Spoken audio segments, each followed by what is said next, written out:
Bien, a continuación vamos a invitar a Mónica Sichar. Ella es egresada de la UNAP, ¿no? Y actualmente está trabajando en Lima, pero jala la tierra, ¿no es cierto? Es por eso que le hemos invitado. Ella conoce el monstruo por dentro, pero en cuestiones educativas, ¿no? Ella trabaja en un aula, ¿no es cierto? Trabaja en un aula y nos va a dar una mirada mucho más desde lo que percibimos los docentes, ¿no? Con respecto a esta presencialidad. Bien, Mónica Sichar, por favor, si podrías prender tu cámara y tu audio. Sí, buenas noches, colegas. Adolfo, ¿me escuchas?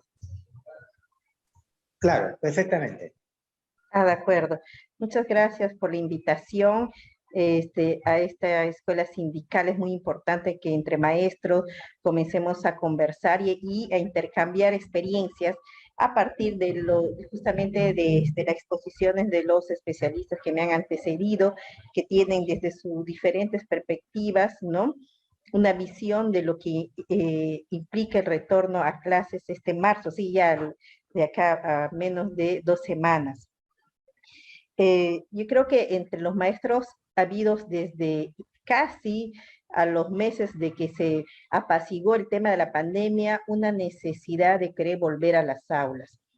En el colegio en que yo trabajo, tengo colegas que en gran mayoría mayores de 50 años, que les ha costado adaptarse al tema de la virtualidad y al uso de las tecnologías y constantemente nos pedían regresar a clase.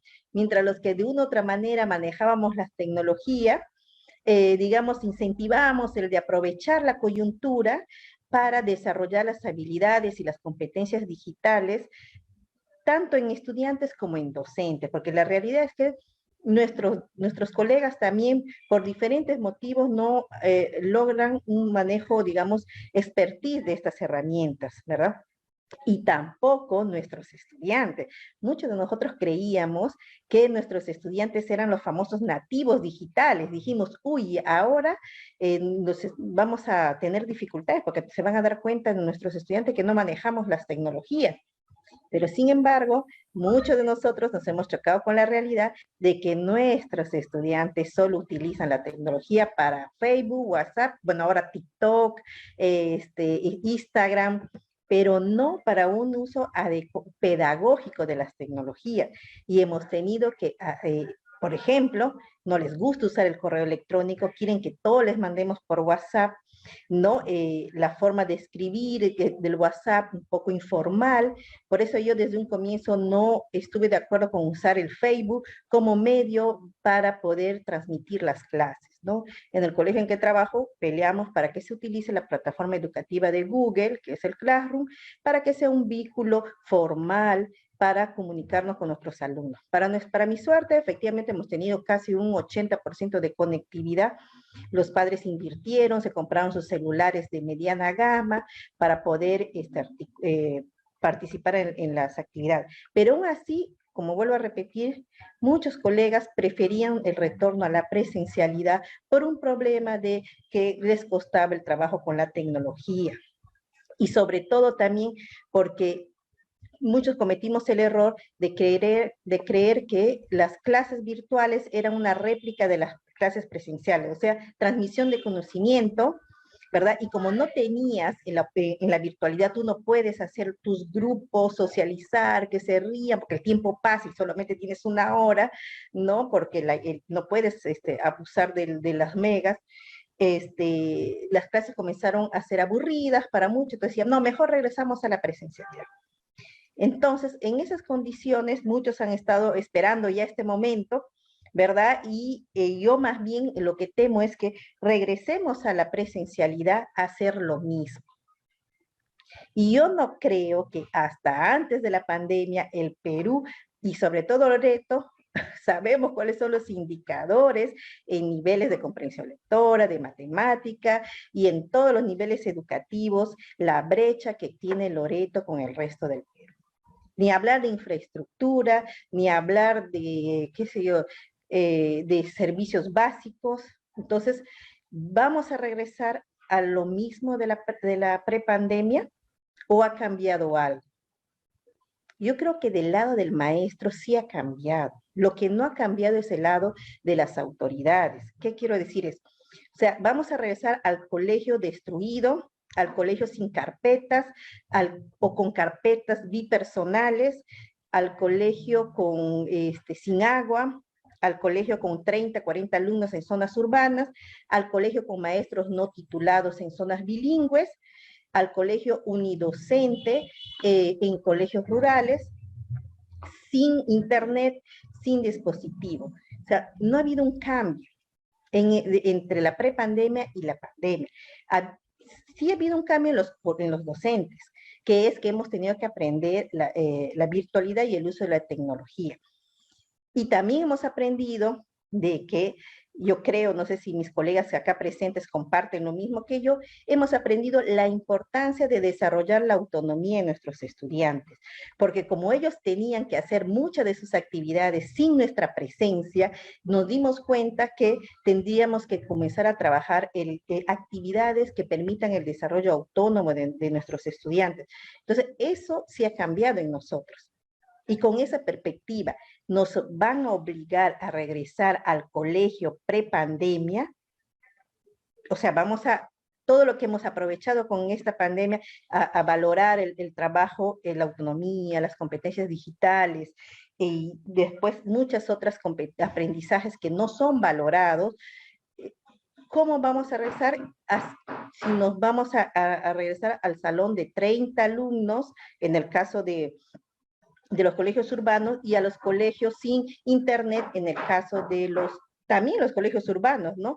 Porque el internet, que en Iquitos, por ejemplo, colegios urbanos tienen a veces porque el colegio paga con sus recursos propios, pero no es que hay un sistema desde el Estado para garantizar internet y dispositivos para todos. Entonces, esta realidad a mí no me convence, ¿de acuerdo? Porque a veces nos vamos a dejar ganar ya por las circunstancias y la oportunidad perdida de poder hacer un cambio en las escuelas, quizás no en infraestructura, pero por lo menos digamos así, en los aprendizajes que deberíamos desarrollar, puede ser digamos así, puede ser una oportunidad perdida. ¿Por qué? Porque, por ejemplo, ¿qué aprendizajes vamos a priorizar ahora que regresamos en marzo? Las competencias básicas, o sea, matemática y comprensión lectora. Yo creo que si ahorita se aplica un examen, que creo que van a aplicar, porque he visto una publicación de que se va a aplicar el examen S, y no solo el examen S, sino también PISA. El ministro de Educación acaba de decir que vamos a aplicar el examen PISA, ¿no? Las estadísticas no creo que varíen demasiado. Esa brecha entre lo rural y lo urbano va a mantenerse, entre lo regional y Lima va a mantenerse, por las condiciones claras que no han cambiado, que son las diferencias económicas, las desigualdades económicas y sociales de las poblaciones en regiones, y dentro de las regiones, las poblaciones rurales e indígenas. Yo estoy segura que si ahorita nosotros le aplicamos una evaluación a nuestros estudiantes de zonas rurales que sí han tenido sus profesores presenciales, porque sobre todo en las comunidades nativas, el profesor ha estado en la presencialidad al 100%, como no ha cambiado nada de las formas de aprendizaje, de los aprendizajes esperados, los resultados van a mantenerse. Porque las desigualdades no solamente son por un tema, mejor dicho, las desigualdades económicas acarrean tras sí las desigualdades de conectividad, las desigualdades en materiales, las desigualdades inclusive de capacitación docente. Los docentes de zona rural lamentablemente son docentes que no pueden capacitarse, no tienen las oportunidades, y esa realidad no ha cambiado. Entonces, ¿qué es lo que... ¿qué competencias vamos a priorizar? ¿Debería haber un currículo de emergencia? Yo creo que sí. Estamos discutiendo un currículo de emergencia que priorice competencias que la pandemia nos ha evidenciado que necesitamos, que son las competencias digitales, no solo para mantener el proceso educativo como lo que ha pasado cuando hemos estado aislados, sino porque ahora la información que nos llega es cotidiana, es al momento, instantánea, de todas partes. Por ejemplo, hasta ahorita nosotros antes podíamos tener la versión del problema de Ucrania solo de un lado, ahora tenemos hasta de 3 lados, tenemos la versión rusa, la versión ucraniana, la versión norteamericana, ahora tenemos esa posibilidad. Entonces, desarrollar lo que se llama la ciudadanía digital es muy importante en estos momentos. Con nosotros o sin nosotros, nuestros estudiantes ya saben utilizar un celular con internet, ya saben entrar a buscar información. Mientras tú estás hablando, ellos están buscando en Google, ¿no? Ya han ido aprendiendo. Entonces, educar en ciudadanía digital debería ser algo básico en un currículo del 2022. ¿Se está discutiendo eso? Creo que no. ¿Qué también deberíamos producir? Las competencias de autonomía en los estudiantes. Desarrollar la autonomía en los estudiantes implica que nosotros también repensemos nuestras formas tradicionales de enseñanza. Y para eso, yo creo que lo que hemos vivido estos 2 años, no solamente el aislamiento, sino la pérdida de amigos, familiares, ¿no? Nos permite una oportunidad para replantearnos qué es lo importante en este proceso de enseñanza, ¿no? Pero para eso tampoco es que seamos sabios, ¿no? Somos docentes, pero también necesitamos debatir, escuchar diferentes especialistas como hoy, que nos digan, mira, vamos a empezar a hacer eso, de repente la clase invertida, de repente utilizar los saberes, los conocimientos de ancestrales puede ayudar. Todo eso implica también un proceso de formación y autocapacitación entre nosotros. Esos espacios de autoformación entre maestros no ha habido.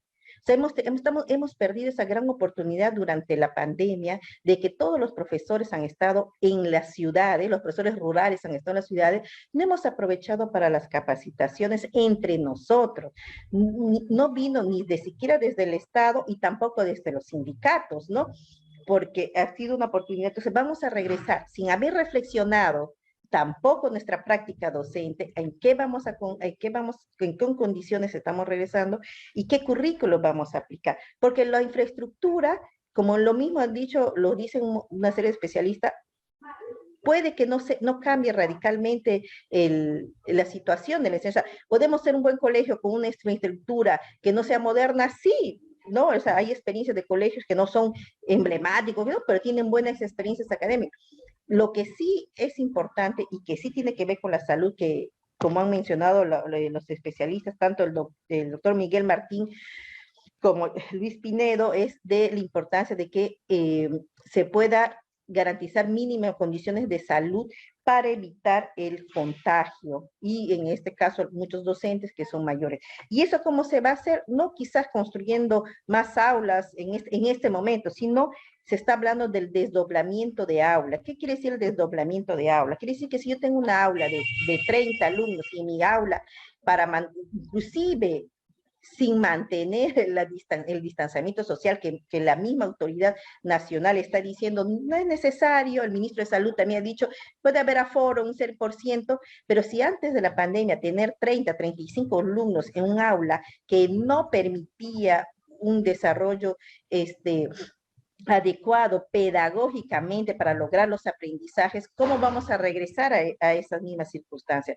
Hay docentes que me dicen, colega, yo no pienso regresar si mis alumnos no están vacunados, porque yo tengo 58 años, tengo 60 años, o vivo con mi mamá que es 70 años, que está enferma, entonces, y sin embargo nos está prohibiendo, o mejor dicho, no se está obligando la vacunación en menores, ¿no?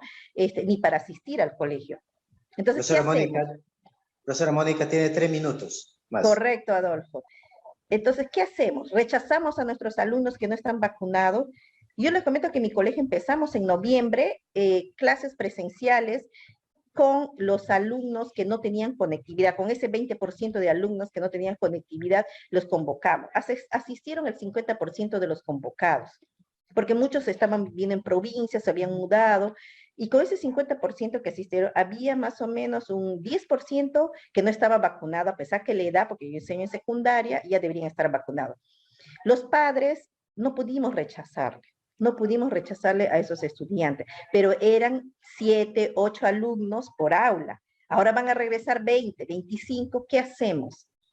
¿Los aceptamos o no los aceptamos? Y si les aceptamos, ¿deberíamos juntarlos con el aforo total?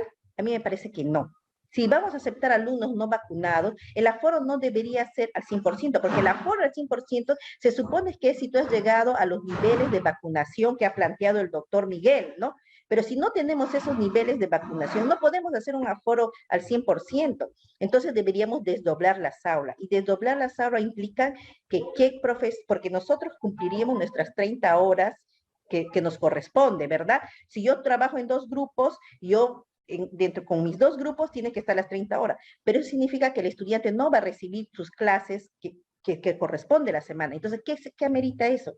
Tendría que contratarse más profesores para que los estudiantes tengan todas sus horas completas. ¿Está dispuesto a hacer eso las direcciones regionales de educación o el Ministerio de Educación o el gobierno de nuestro colega Pedro Castillo a invertir en los maestros que se hace necesario para el desdoblamiento de las aulas? Eso sería, en todo caso, una pregunta que muchos de nosotros todavía no tenemos respuesta, ¿no? Yo creo que marzo no va a ser como se ha diseñado en los papeles. Marzo nos va a explotar en la cara cuando los alumnos vengan, cuando los padres trabajadores nos den a sus hijos como guardería, porque hay que decirlo eso, los colegios ayudan a las personas que trabajan a que sus hijos estén en zonas mínimamente seguras. Los padres a veces no mandan para que los hijos aprendan, lo mandan para que estén en lugares seguros. Y eso está bien, porque los colegios tenemos que ser lugares seguros, por lo menos para el tema socioemocional de nuestros alumnos, ya que no podemos en los aprendizajes. Entonces, pero para eso también tiene que haberse planificado, organizado, porque yo les apuesto que los padres van a llevar a sus hijos, vacunados o no, ahí van a estar el 20, el 21, el 28 de marzo, van a estar ahí. ¿Qué hacemos cuando rebasan nuestros alumnos las aulas que tenemos? Entonces, yo creo que eso amerita que apenas regresemos al aula, tenemos 2 semanas más o menos, nosotros trabajo pedagógico en los colegios, que comencemos a debatir y sobre todo que demos una respuesta conjunta, de manera no solo como colegio, sino también con los sindicatos a los que pertenecemos, y porque hay la esperanza todavía de que se pueda prepararse mejor para garantizar condiciones mínimas en estudiantes y docentes. Gracias, Adolfo. Profesora Mónica Sichar, adelante para sus 5 minutos finales. Gracias, Adolfo. Yo creo que escuchando a mis colegas presentes, no solamente en la reunión de hoy, sino en las conversaciones que hacemos por diferentes motivos, creo que esta pandemia demostró lo importante que somos los docentes para los procesos de socialización y de aprendizaje. Recuerden que la educación es un fenómeno social que se da en la interacción entre las personas, en donde el adulto, sea un padre, sea el profesor, es quien digamos, puede tener el rol de mediador o de dirección en este proceso. O sea, el ser humano es el único, digamos, podríamos decir, animal que puede tener un proceso intencional a través de la educación. Entonces, la necesidad de nuestra presencia para los jóvenes, niños, adolescentes, ha sido evidenciado en esta pandemia, ¿no? Por eso es que nos exigen regresar a la presencialidad, sí, o sea, como si no quisiéramos regresar, ¿no? Pero hay una desesperación, decir, regresa, no importa cómo, profesor, pero regresa a clase, no importa que no tengas condiciones, no importa que tus alumnos no se han vacunado, no importa que tus padres de familia no se vacunen, pero tú regresa, ¿no? Y claro, o sea, ahí es la importancia que tenemos. Los que estamos en esta profesión desde siempre y continuamos y mejoramos, sabemos que somos importantes para este proceso. Entonces, ¿qué hay que hacer? Yo creo que al ser consciente de nuestra importancia en estos momentos y al ser consciente que el Perú ha sido uno de los países más golpeados a nivel mundial, no sé si seguimos estando en el número 1 de muertes según número de habitantes, ¿no? A nivel mundial por COVID, y Loreto ha sido una de las regiones más golpeadas por esta pandemia, y como todo proceso emotivo que hay, tenemos que ser aprovechados para aprendizaje significativo. ¿Qué quiere decir? Que nosotros podemos empezar a decir, paro mi coche, ¿de acuerdo? Llego a mi colegio y digo, ¿qué necesita mi colegio, mis estudiantes, mis padres? ¿Necesitan educarse para vacunar? Bueno, eso va a ser mi primera etapa. Necesito que nos organicemos para recurrir qué aprendizajes podemos sacar de la pandemia para que esas comunidades, como dijo el profesor Luis Pinedo, que no han sufrido mucho, digamos, en esas comunidades, sobre todo las comunidades nativas, ¿no? Han recurrido a sus plantas, a sus conocimientos previos, ¿no? Quizás por eso ahora se resisten a la vacuna, pero habría que ver cómo se trabaja eso con nuestros padres, la importancia del conocimiento indígena, por qué hay esa resistencia. En realidad ellos no tienen tanto resistencia, sino es por el tema religioso, a la vacuna, sino tienen resistencia a la intervención del Estado. Ellos no confían en el Estado peruano a través de sus autoridades de salud, podríamos decir, ¿no? Entonces, todo eso hay que aprovechar. Pero como dijo Alfredo, es la oportunidad de que cada colegio, con su maestro líder o su maestra o sus maestros líderes, ¿no? Sindicalizado, porque siempre es importante, porque el trabajo, el maestro es como un ser gregario, por así decir, por naturaleza, nuestra carrera es gregaria. Entonces tenemos que decir qué vamos a priorizar, qué competencias priorizamos, qué áreas, o qué tiempo le damos, qué actividades priorizamos, ¿no? En este año. Si vamos a desdoblar salones, lo tendremos que hacer. Si vamos a hacer 2 turnos, lo tendremos que hacer. ¿Qué pasa si no voy a tener los suficientes profesores? Haremos llegar, pues, nuestros requerimientos a las autoridades. Si yo tengo 40 alumnos en un aula en zona urbana, tengo que tener 2 aulas de 20 y tengo que tener un colega más.